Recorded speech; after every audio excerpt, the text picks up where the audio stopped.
Welcome to Let Me Fix This. Enjoy the video.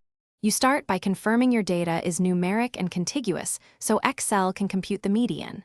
Select the range now. If values are separated, hold Control and click each block. Once selected, decide whether you want raw cells or a filtered view because the approach differs slightly. Make sure there are no text entries masquerading as numbers.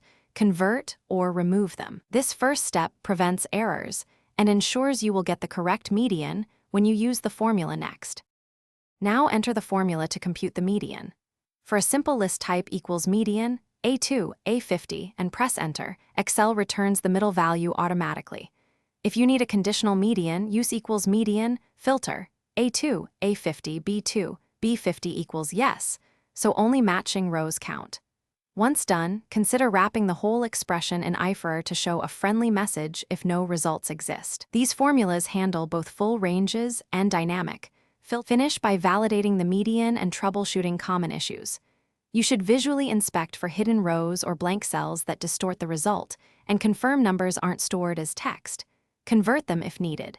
If the formula seems wrong, press F9 to recalculate or use Evaluate Formula to step through. When working with filtered lists, make sure you use filter or aggregate alternatives.